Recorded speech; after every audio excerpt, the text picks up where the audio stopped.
There's a story in the Bible that perfectly captures what it looks like to be married to or trapped with a narcissist.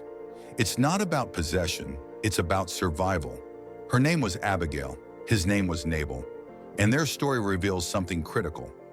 Wisdom isn't weakness. Sometimes the smartest thing you can do is step around a toxic person before they destroy you.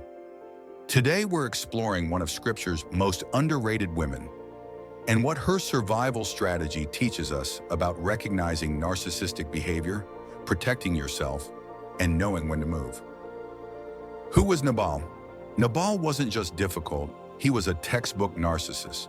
In 1 Samuel 25, he's described as harsh, mean-spirited, and foolish. Not just in moments, but as his core identity. His wealth gave him the illusion of power, his pride gave him the delusion of invincibility, and his complete lack of self-awareness made him dangerous. When David's men asked Nabal for basic provisions in exchange for protection they'd offered, Nabal didn't just refuse, he insulted them, he mocked them. He couldn't conceive of a world where his actions had consequences, because in his narcissistic mind, he was untouchable. This is the hallmark of the narcissist, the inability to see beyond themselves and the rage that erupts when reality challenges their inflated self-image. Nabal's narcissistic pattern: entitlement and contempt. Nabal believed he owed nothing to anyone. His wealth was proof of his superiority. He looked down on David's men with pure contempt, not because they threatened him, but because they weren't him. Explosive rage when challenged. When confronted, Nabal didn't negotiate.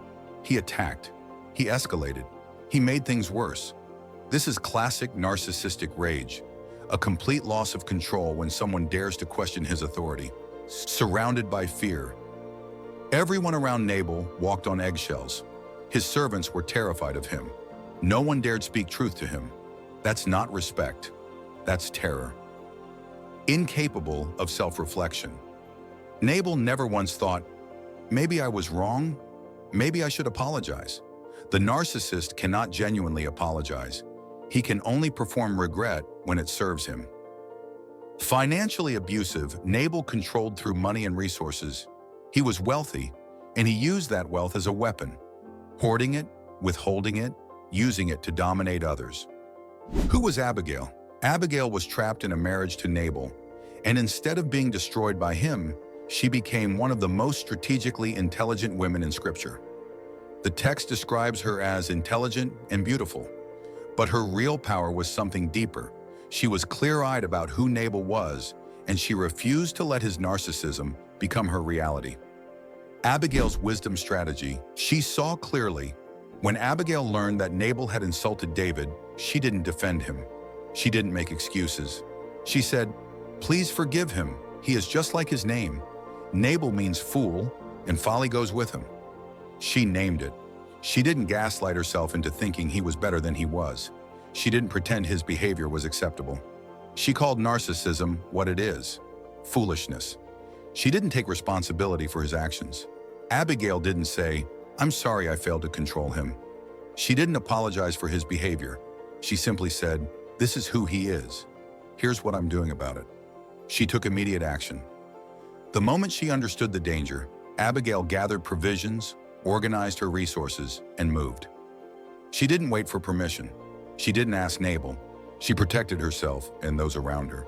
She separated herself from his consequences. When she intercepted David, she positioned herself as distinct from Nabal. "Let this rash act not be charged to you, my lord." She was essentially saying, his foolishness is his. I'm removing myself and my household from it. She spoke truth to power without aggression. Abigail didn't attack David or Nabal. She didn't become narcissistic herself. She simply spoke with clarity, respect, and firmness. She de-escalated by being grounded in reality. She didn't stay trapped. Here's the part most people miss. Abigail didn't divorce Nabal, but she also didn't spend her life trying to fix him. When God removed Nabal from the picture, he literally died shortly after. Abigail didn't mourn the loss of a loving husband. She was freed, and she married David, a man of integrity. The message? You don't always have to leave immediately, but you can refuse to be defined by someone else's narcissism. You can be wise. You can protect yourself. You can live with clarity, even in a toxic situation. The narcissist's blind spot. What Nabal never understood, what narcissists never understand, is that the world doesn't revolve around them. Abigail knew something Nabal couldn't grasp, that actions have consequences, that other people's perspectives matter, and that humility isn't weakness. Nabal died because of his own foolishness, not because Abigail was against him, not because the universe conspired against him, but because he lived in a reality of his own creation, and that reality finally caught up. How to recognize the Nabal in your life. Red flags of narcissistic toxicity. They believe they're superior to everyone around them. They respond to any challenge with rage or contempt. People around them live in fear, not respect. They're incapable of genuine apology or self-reflection. They use money, status, or position as a weapon. They mock those who try to help or advise them. They're charming to outsiders but cruel to those closest to them. They expect loyalty without ever demonstrating it. They see kindness as weakness. Their financial or emotional control keeps others trapped. They create chaos and blame others for the fallout. The Abigail wisdom strategy. If you're dealing with a narcissist, whether it's a spouse, a family member, a boss, or a leader, Abigail's approach offers a blueprint. Step 1, see clearly, stop minimizing. Stop making excuses. Call narcissism what it is. The narcissist isn't going to change because you understand them better. They're not going to improve because you love them more. Name it. Step 2, don't own their behavior. You are not responsible for their choices.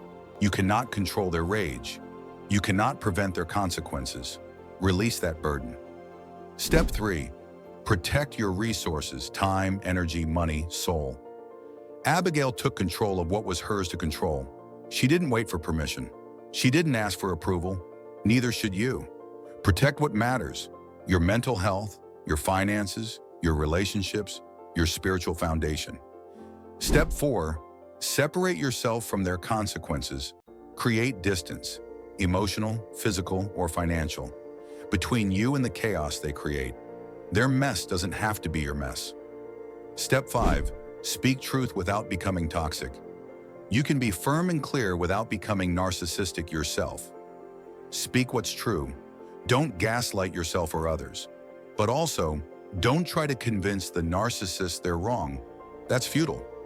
Step 6, know when to leave. Abigail didn't spend her whole life with Nabal. When the opportunity came, through circumstances beyond her control, she was ready. She married David.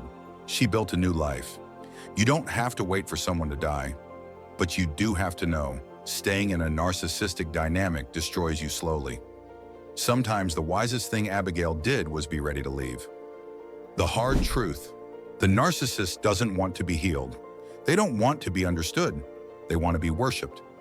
Nabal didn't die because Abigail failed him. He died because he lived in a fantasy where he was untouchable, and reality finally caught up. Abigail's wisdom wasn't in fixing Nabal. It was in refusing to let Nabal define her reality. Final truth: if you're with someone like Nabal, someone whose toxicity is wrapped in pride, whose narcissism is protected by power, whose foolishness is defended by rage, you have two choices. You can stay and slowly lose yourself trying to fix someone who doesn't want to be fixed. Or you can be like Abigail, clear-eyed, strategic, and willing to build a different life. Wisdom isn't about staying, it's about seeing. It's about protecting what matters.